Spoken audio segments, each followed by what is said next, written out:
कटुता नहीं है, परंतु ये प्रशासन जानबूझकर, पुलिस प्रशासन जानबूझकर ये भावना पैदा कर रही है। वो कतई ये फतेहपुर की जनता सहन नहीं करेगी। ये वही फतेहपुर कस्बा है जहां आमतौर पर अगर किसी आम दिन आप आए तो यहां आपका निकलना भी बड़ा मुश्किल होता है, क्योंकि यहां पे इतनी भीड़ होती है। पुरानी बसावट होने की वजह से यहां की गलियां, यहां की सड़कें काफ़ी तंग है। इस वजह से आपको परेशानी होना लाजमी है। लेकिन इस बंद का ये आज दूसरा दिन है जहाँ पे ये सड़कें यहाँ पे बिल्कुल सुनसान है, पूरा बाज़ार यहाँ पे बंद है। एक भी दुकान आपको दूर दूर तक खुली नहीं दिखाई देती है, जिसकी वजह से आम जनता को परेशानी हो रही है। लेकिन ये परेशानी उस परेशानी से बढ़कर नहीं है जो इन्हें झेलनी पड़ रही है पिछले कुछ दिनों से। 19 अगस्त को जो कांवड़ियों पर हमला हुआ, उसके बाद लाठीचार्ज हुआ उन कांवड़ियों पर, उसके विरोध में कई दिनों से प्रदर्शन और धरने कर रहे लोगों को अभी तक किसी तरह का न्याय नहीं मिला है, उनकी मांगें नहीं मानी गई है, जिसकी वजह से ये आंदोलन, ये धरने, ये प्रदर्शन अभी भी लगातार जारी है। अभी हम यहाँ से जा रहे हैं मुख्य बाजार में, जहाँ पे अभी भी मीटिंग चल रही है व्यापारियों की। आगे की रणनीति क्या रहेगी, क्या इसमें अपडेट है, ये सब जानने के लिए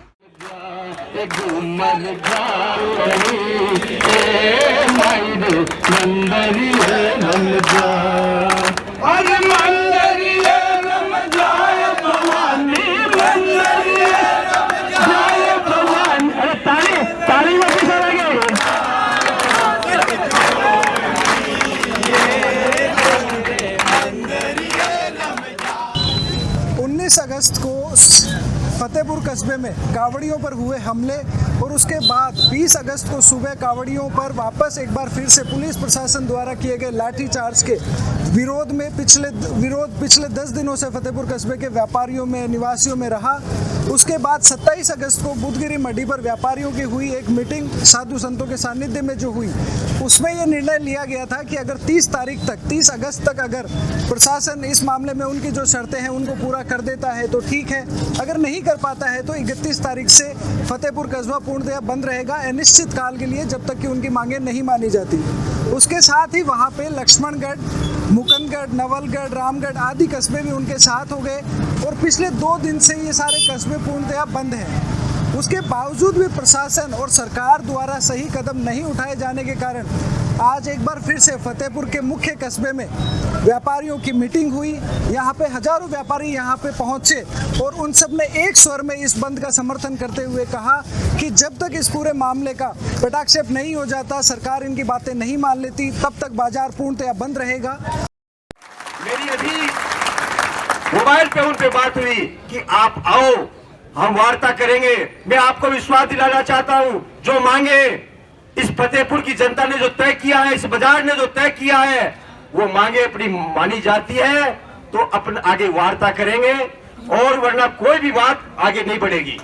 हम बाजार के साथ हैं, बाजार जैसा कहेगा, गांव के ये बाजार अपना माई बाप है, जो बाजार कहेगा वो हम करने के लिए तैयार है। जैसा आप आदेश देंगे, आपका ये सेवक तैयार रहेगा, ये आपको विश्वास दिलाना चाहता हूँ। बंधुओं, अपन को ये शांतिपूर्ण तरीके से ये आंदोलन आगे बढ़ाना है। जो मांगे हैं वो मांग आपकी पूरी मानी जाएगी, मुझे ये विश्वास है। सरकार से हम लड़ेंगे, इसमें चाहे हमें कितना भी कोई नुकसान हो, हम सहन करने के लिए तैयार हैं।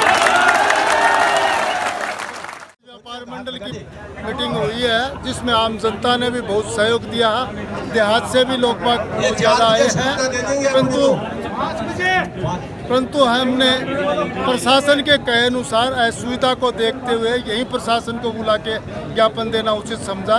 पहले हमारा प्रोग्राम रैली लेकर उपजिलाधीश कार्यालय जाके ज्ञापन देने की मांग थी, परंतु लोगों का, व्यापार मंडल का ये निर्णय रहा कि वहाँ पे रास्ता भी खराब है एवं पुलिस प्रशासन को कहीं भी मौका नहीं मिल जाए, किसी ने एक पत्थर फेंक दिया, ऐसा मौका हमें नहीं देना है। इसलिए हम यहीं पे एसडीएम साहिबा को बुला के ज्ञापन दे दिया है, जिसमें हमारी मांगे थी कि घटना के नामजद सभी असामाजिक तत्वों को तुरंत गिरफ्तार किया जाए। निर्दोष जनता पर हुए लाठीचार्ज में, जिसमें महिलाएं शामिल थी, उनके ऊपर जो भी कोई किया है उन्होंने बर्बर अत्याचार, उसके विरुद्ध तुरंत कार्रवाई की जाए। एवं पुलिस रामचंद्र में 30 के लगभग नाम दर्ज किए गए हैं। उक्त रोजनामचे में लिखे हुए नामों को तुरंत हटाया जाए, क्योंकि पहले से ही ये तय हो गया था। किसी व्यापारी ने कोई धूम नहीं किया, कोई दंगा नहीं किया, अतः उनके FIR दर्ज नहीं होगी। इसी शर्त पे 20 तारीख को वार्ता हुई थी तथा CI श्री उदय सिंह जी को यहाँ से हटाया गया था एवं बाजार खुले थे। अतः प्रशासन अपने वायदे से नहीं मुकरे, ये हमने प्रशासन को कह दिया है। अभी जयपुर हमारे गृह मंत्री साहब से मिलने का समय है। शाम को हम गृह मंत्री महोदय से मिलेंगे तथा एवं उच्चाधिकारियों से और मिलने की कोशिश करेंगे, जिसके उपरांत कोई भी इस पर निर्णय होगा वो व्यापार मंडल उसके आधार पर आगे की रणनीति बनाएगा। आज झुंझुनू सांसद संतोष अहलावत भी पूर्व चेयरमैन मधुसूदन बिंडा के घर पहुंची और वहां पे व्यापारियों से बात कर उनकी समस्याओं को समझा।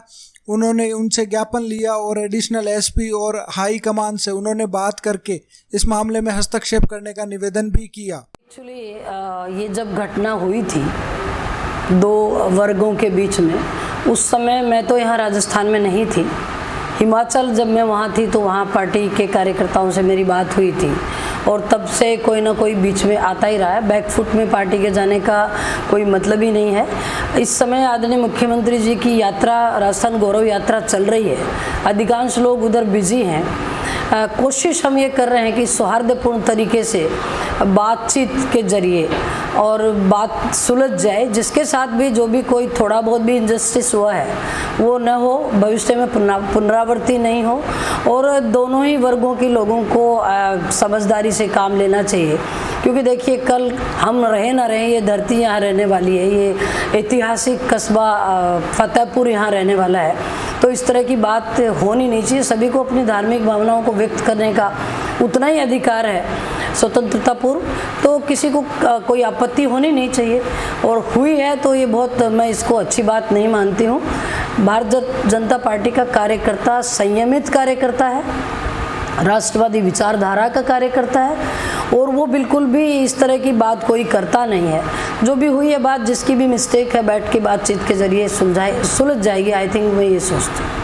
तो आपके जैसे गृह मंत्री जी से भी उनसे बात आपकी हुई होगी, तो वहाँ से क्या अपडेट है, वो इसको मामले को किस तरह से सब देख रहे हैं, जांचें हो रही हैं सारी, कौन दोषी है। जो दोषी है निश्चित तौर पे बचेगा नहीं और बाकी ऐसी कोई बात विशेष नहीं है।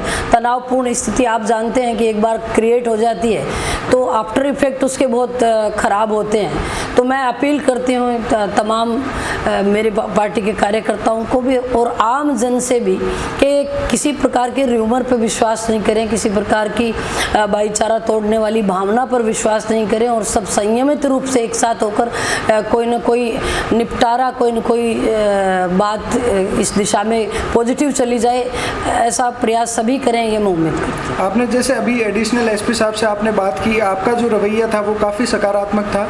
आप चाहते थे कि कैसे भी करके उनकी मध्यस्थता से ये मामला सुलझ जाए, तो उनकी तरफ से क्या आपको लगता है कि वो सकारात्मक है? नहीं, वो भी मुझसे बिल्कुल सकारात्मक बात की उन्होंने, वो भी यही चाहते हैं और मैं समझती हूँ कि हर कोई ये चाहता है, क्योंकि फसाद झगड़े वो कोई भी नहीं चाहता है। जो आप सोचिए, जो दिहाड़ी का आदमी है, जो डेली थोड़ा बहुत 50-60 रुपये 100 रुपये कमा के अपने बच्चों को खिलाता है, सब जगह इफेक्ट पड़ता है और सबसे बड़ी बात है शांति भंग होती है, जो नहीं होनी चाहिए।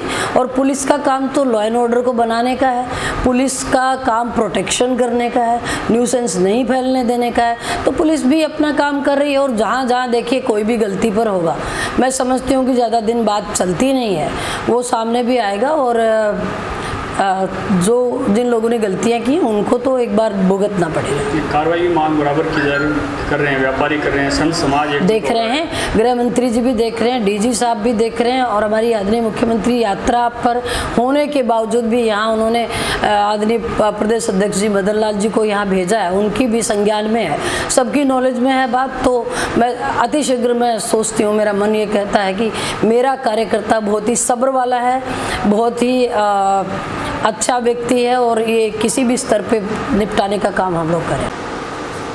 फतेहपुर में पिछले 10 दिनों से तनाव का माहौल चल रहा है, तो इसमें आपकी क्या राय है कि सरकार इस मामले को किस तरह से ले रही है? जो घटना 19 तारीख को घटित हुई, उसके बाद में रात्रि को शांतिपूर्ण वातावरण बन चुका था और सुबह पुलिस और प्रशासन की नाकामी की वजह से ये स्थिति पैदा हुई, जो आज पूरे क्षेत्र में एक आंदोलन के रूप में चल रहा है। आज फतेहपुर से निकलकर वो रामगढ़, लक्ष्मणगढ़, नवलगढ़ आदि कस्बे बंद हैं और सरकार समय रहते हुए इस पे ध्यान दे लेगी तो ये आंदोलन आगे नहीं बढ़ेगा। जहाँ तक यहाँ के व्यापारियों की मांग है, वो मांग बहुत ही जायज़ मांग है। उनके साथ जो अत्याचार हुआ है उनको न्याय मिलना चाहिए, ये मेरा मानना है।